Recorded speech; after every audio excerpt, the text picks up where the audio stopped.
یہ اللہ کے نبی صلی اللہ علیہ وسلم کا فرمان ہے. اب کرنا کیا مولوی صاحب؟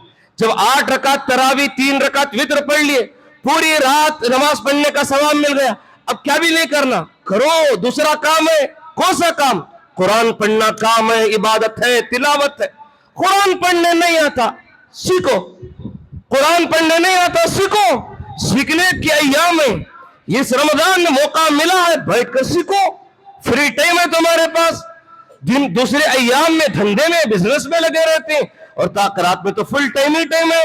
بیٹھ کر سیکھو. سکھانے والے کو ثواب, سیکھنے والے کو بھی ثواب ہے. قرآن مجید سیکھے, ذکر و اذکار کرے, سبحان اللہ, الحمدللہ, اللہ اکبر, جو آپ کو آتا ہے, لا الہ الا اللہ, یہ سب اذکار ہے. اللہ کی کبریائی و بڑائی, حمد و ثنا بیان کرو. یہ وہ بھی کام کرنے کا ہے. پھر اس کے بعد کیا کرنا ہے؟ دعا کرنا ہے. دعا کرو. اللہ اکبر, دعا اتنی بڑی ہتھیار ہے. اللہ کے نبی صلی اللہ علیہ وسلم فرماتے ہیں دعا سب سے بڑا ہتھیار ہے, مومن کا ایک ہتھیار ہے. دیکھیے, جب چیز کو استعمال کرتے ہیں تو کہتے ہیں اسے بہادر. میں ایک بڑی تلوار بنا لیا, بڑی تیز دھاری دار بڑی شان والی تلوار بنا لیا, اب میں اسے یوز نہیں کر رہا ہوں, کیا فائدہ ہوا؟ کون سا 30 مارکہ ہو گیا میں؟ جب تلوار بنایا ہوں, اسے جنگ کے لیے استعمال نہیں کیا, تو فائدہ کیا میرا؟ تو انسان کو چیز استعمال کرتا ہے تو وہ نہ بڑا کمال ہوا.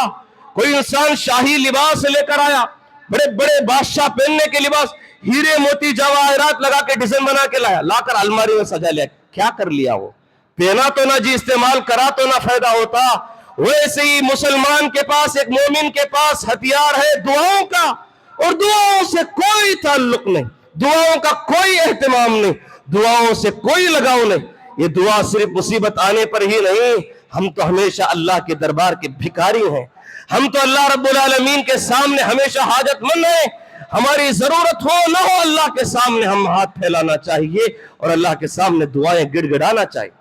میرے گناہ کیا ہے مجھے معلوم, تمہارے گناہ کیا ہے تمہیں معلوم. اللہ کے سامنے رکھو, اے اللہ یہ فلاں فلاں گناہ مجھ سے ہو چکے ہیں, اور کچھ گناہ ایسا ہے میں اسے گناہ ہی نہیں سمجھتا, مجھے معلوم بھی نہیں. اللہ اس گناہ کو معاف فرما. میں گناہ کیا ہوں مجھے احساس بھی نہیں, اللہ اس گناہ کو معاف فرما. یہ تو گناہوں کی مغفرت کر لینے کی رات ہے. رات میں جاگ کر تم اپنے اللہ سے مانگو, اللہ سے گڑ گڑاؤ, اللہ سے لو لگاؤ, اللہ سے تعلق جوڑو. یہ اللہ تبارک و تعالی, اللہ کے نبی صلی اللہ علیہ وسلم کا یہ عادت رہی ہے. اللہ کے نبی صلی اللہ علیہ وسلم فرماتے ہیں کہ میں ہر دن میں 70 مرتبہ استغفار کرتا ہوں. دوسری بات میں آتا ہے کہ اللہ کے نبی صلی اللہ علیہ وسلم فرماتے ہیں کہ میں دن میں 100 مرتبہ استغفار کرتا ہوں. وہ نبی جس کے سارے اگلے پچھلے سارے گناہ معاف ہیں اور وہ معصوم ہیں, پھر بھی اللہ کے نبی صلی اللہ علیہ وسلم استغفار کرتے ہیں. ہم پوری زندگی 24 گھنٹے گناہوں میں گزار رہے ہیں, اور ایک آخری رات میں بیٹھ کر استغفار کرنے کی ہمیں توفیق نہیں تو ہم کیا کریں گے؟ اللہ کے نبی صلی اللہ علیہ وسلم نے فرمایا وَلِلَّهِ عُتَقَاءُ مِنَ النَّارِ فِي كُلِّ لَيْلَةٍ, اللہ تبارک و تعالی رمضان کی ہر رات میں اللہ تبارک و تعالی لوگوں کو جہنم سے آزاد کرتا. میرے اور آپ کی گردن آزاد ہو جائے جہنم سے, کتنی بڑی بات ہے. مجھے اور آپ کو جہنم سے نجات مل جائے, کتنی بڑی بات ہے. ہم نے رمضان کو عبادت کرنے کے بجائے, یہ دعاؤں کے ذریعے سے نجات پانے کے بجائے, یعنی اللہ رب العالمین کی بنائی بھی نارے جہنم سے عذاب سے بچنے کے لیے تیاری کرو, اپنے آپ کو آزاد کر لو. یہ اللہ کے نبی صلی اللہ علیہ وسلم نے تعلیم دی ہے. اگر دیکھیے پہلی رات میں نے دعا کیا, مجھے معلوم کہ اللہ میری دعا قبول کیا نہیں کیا, کہ جہنم سے نکال کر جنت میں میرا نام لکھا نہیں لکھا, مجھے معلوم کیا نہیں معلوم. تو دوسری رات میں تلاش کیجئے, تیسری رات میں دعا کیجئے, چوتھی رات میں, پانچویں رات میں. اللہ ایک مرتبہ تو قبول کرے گا. نہ جانے ہمیں معلوم نہیں ہماری دعا قبول ہو رہی نہیں ہو رہی. دعا کا سلیقہ نہیں, اب تک دعا مانگنے کا طریقہ نہیں. ہاتھ اٹھائے, اے اللہ پریشان ہو, کیا پریشان ہے؟ اللہ کی تعریف کیا, پہلے اللہ کو یاد کیا, نبی پہ درود بھیجا. دعا کرنے کا سسٹم نہیں معلوم, دعا کرنے کا طریقہ نہیں معلوم. مصیبت آ گئی تو سیدھے ہاتھ اٹھا دیا, بڑا کمال نہیں. پہلے آداب سیکھ, اللہ سے بات کرنے کا سلیقہ سیکھو, اللہ کے سامنے بات رکھنے کا انداز رکھو, تب جا کر ہماری دعائیں قبول ہوتی ہیں. اور اس کے ساتھ اللہ کے نبی صلی اللہ علیہ وسلم اسی لیلۃ القدر کی تلاش میں اعتکاف کرتے تھے. لیلۃ القدر کی تلاش میں اعتکاف کرتے تھے. کیوں؟ پوری دنیا ایک طرف, وہ صرف اللہ کے نبی صلی اللہ علیہ وسلم اور اللہ ایک بات. ایک انسان جو اعتکاف میں ہوتا ہے اسے پوری دنیا سے کوئی تعلق نہیں, پوری دنیا کو چھوڑ چھاڑ کر کچھ دن کے لیے وہ اللہ کا ہو جاتا ہے، وہ صرف اللہ سے باتیں کرنے لگتا ہے، اس کا تعلق اللہ سے جڑ جاتا ہے، وہ اللہ سے مانگنے لگتا ہے۔ ایک تم پردے میں خیمے میں چلے جاؤ، تمہیں قبر کی یاد آئے گی، قبر میں مجھے اکیلا رہنا ہے، قبر کی تنہائی میں نہ میرا بیٹا آئے گا، نہ میری بیوی آئے گی، نہ میرا ماں باپ، کوئی بھی نہیں آنے والا، میں اکیلا جاؤں گا، میرے اعمال میرے ساتھ آئیں گے۔ اس پردے کے اندر رہو گے تو تمہیں قبر کی یاد آئے گی، قبر میں مجھے تنہا رہنا ہے، اور اسی قبر میں مجھے کام آنے والی چیز اعمال ہے۔ اب اس اعمال کی تیاری بیٹھ کے کرو۔ یہ اللہ کے نبی صلی اللہ علیہ وسلم، ایک مرتبہ اللہ کے نبی صلی اللہ علیہ وسلم نے رمضان کے پہلے عشرے میں اعتکاف کیے، پھر دوسرے عشرے میں اعتکاف کیے، پھر اللہ تعالیٰ نے کہا کہ نہیں، لیلۃ القدر کی تلاش پہلے دوسرے میں نہیں، آخری میں کرنا ہے۔ تو اللہ کے نبی صلی اللہ علیہ وسلم آخری عشرے میں بیٹھ کر لیلۃ القدر کی تلاش کرتے، اعتکاف میں بیٹھ کر تلاش کرتے۔ یہ بھی ایک عبادت ہے، کیجیے عبادت، عادت ڈالیے۔ اب اس کے بارے میں لوگوں کا تصور یہ ہے کہ بیٹھے تو 10 دن بیٹھنا۔ کس نے کہا 10 دن بیٹھنا؟ 10 دن بیٹھنا کس نے کہا؟ 10 دن بیٹھنا ہی ضروری نہیں ہے، اچھی بات ہے، بیٹھتے ہو، اچھی بات ہے، افضل ہے، اللہ کے نبی کی سنت ہے۔ اگر انسان چاہتا ہے 1 دن بیٹھو، آدھا دن بیٹھو، کچھ وقفے کے لیے بیٹھو، اعتکاف کچھ بھی کر سکتا ہے انسان، آدھا دن کے لیے، 1 دن کے لیے، 2 دن کے لیے، 3 دن کے لیے بھی بیٹھ سکتے ہیں۔ کیوں نہیں بیٹھ سکتے؟ آپ بیٹھیے، کوشش کیجئے، عبادتوں کا انداز، وہ عبادتوں کی لذت، وہ مٹھاس، اللہ سے بات کرنے کا جو مزہ ہے اسے لگا کر دیکھیے۔ دنیا کی لذتیں ہمارے دل سے ختم ہو جائیں گی، دنیا کی مٹھاس ختم ہو جائے گی، وہ اللہ سے بات چیت کرنے کا ایک الگ انداز ہوگا۔ لہذا اللہ کے نبی صلی اللہ علیہ وسلم لیلۃ القدر کی تلاش میں آخری عشرے کی عبادتوں میں سے اعتکاف کو بھی شامل کرتے، اور اللہ کے نبی صلی اللہ علیہ وسلم اعتکاف کیا کرتے تھے۔ حاضرین، یہ آخری عشرہ گزارنے کا کیسے عبادتیں کرنا ہے، میں نے چند باتیں آپ کے سامنے رکھنے کی کوشش کی، اور ساتھ ساتھ میں یہ اس بات پر فوکس دے رہا ہوں، اس بات پر زور دے کر، اہمیت دے کر بتا رہا ہوں کہ ہمارے رمضان کا اختتام بڑا اچھا ہونا چاہیے۔ یہ رمضان کا اختتام شاپنگ کے ایام نہیں، یہ رمضان کے آخری ایام کو شاپنگ کے ایام سمجھتے ہیں۔ یہ رمضان کی راتوں کی قدر کیجئے، افطاری کر لیے یا عصر کی نماز پڑھ لیے سیدھا شاپنگ مارکیٹ میں نہیں، نمازوں کی پابندی کے ساتھ کم سے کم راتوں کا اہتمام کیجئے۔ آپ کی شاپنگ دن میں کر لیجئے، دن میں کر لو، یہ رات میں شاپنگ کرنے کا ٹائم نہیں۔ یا اللہ تعالیٰ مغفرت کرنے کے لیے تیار ہے، وہ انسان دنیا خریدنے کے لیے تیار ہے۔ یہاں سارے لوگ اللہ سے مانگنے کے لیے تیار ہیں، کچھ لوگ جا کر مارکیٹ میں شاپنگ کرنے کے لیے، دنیا داری کرنے کے لیے تیار ہیں۔ یہ نہیں ہونا چاہیے۔ شاپنگ کیجئے، منع نہیں ہے، جائیے، خریدیے، جو کرنا ہے کیجئے، دن کے ایام میں کیجئے، دن کے ایام میں کیجئے۔ رات کا وقت ضائع نہ کیجئے، رات کا وقت ویسٹ مت کیجئے، رات کا وقت اللہ کے لیے وقف کر دیجئے، رات کا وقت اللہ کے لیے نکالیے، اللہ کی بندگی کے لیے، ریاضتوں کے لیے نکالیے۔ یاد رکھو، اگر ہم اس آخری عشرے میں، اس آخری ایام میں بھی، اور اللہ کے محبوب راتوں میں بھی اگر ہمارا وقت دنیا میں گزرے گا تو اللہ تبارک و تعالی ہم سے کتنا ناراض ہوگا، اور کیا کیا عذابات نازل کرے گا ہم خود نہیں جان سکتے۔ یا پرسنل زندگی میں عذاب آ سکتے ہیں، یا اجتماعی شکل میں عذاب آ سکتے ہیں۔ پوری دنیا پریشان ہے، دنیا میں خون خرابہ ہو رہا، دنیا میں بمباریاں ہو رہے ہیں، مسلمانوں کی جانیں لوٹی جا رہی ہیں، خون سے ہولی کھیلی جا رہی۔ کیا ہم نے کبھی اپنے مسلمان بھائیوں کے لیے دعا کی ہے؟ کیا یہ لیلۃ القدر میں جاگ کر ہم نے ان مسلمان بھائیوں کے لیے کبھی دعا کی ہے کیا؟ ذرا سوچو، اندازہ لگاؤ، اللہ ہمیں کتنے سکون کی جگہ میں رکھا ہے، پھر بھی اس کی قدر نہیں کریں گے۔ ایک ماحول آئے گا، ایک وقت آئے گا کہ ہماری جانوں سے کھیلا جائے گا۔ تم اس دنیا سے چلے جاؤ گے، تمہاری اولاد کو نہیں چھوڑا جائے گا، تمہاری اولاد کی خون کی ہولیاں کھیلی جائے گی۔ اولاد کو تیار کرو، بچوں کو مسجد کے اندر رکھو، روڈوں پہ مت رکھو، لاؤ مسجد کے اندر، آپ اسے سامنے کھڑا کر کے، آپ پیچھے کھڑ کے اس کی بات کی تعلیم دو، تربیت کرو۔ یہ تربیت کا موقع ہے، تربیت کا مہینہ ہے، لہذا ہر چیز کا خیال کریں، اور آخری رمضان کے آخری ایام کو بڑے خوبصورت انداز میں رخصت کریں۔ میں دعا کرتا ہوں کہ اللہ تبارک و تعالی ہم تمام کو رمضان کے اس آخری ایام میں خوب عبادتیں کرنے، اللہ کو راضی کرنے کے ہم سب کو توفیق نصیب فرمائے۔ اللہ تبارک و تعالی ہماری ریاضتوں کو، دعاؤں کو، عبادتوں کو، تراویح کو، نمازوں کو قبول فرمائے۔ اللہ ہمارے ٹوٹے پھوٹے عبادتوں کو، ٹوٹی پھوٹی رمضان کی روزوں کو، اے اللہ دیگر جو کچھ ہم نے ایام عبادتیں کر رہے ہیں اللہ وہ تمام عبادتوں کو شرف قبولیت سے نوازے. اللہ ہم تمام کو توحید پر زندہ رہنے اور توحید پر ہمارا خاتمہ ہونے کی توفیق نصیب فرمائے. بارک اللہ لنا ولکم فی الآیات و ذکر الحکیم انہ تعالی جواد کریم وملک بر رحیم.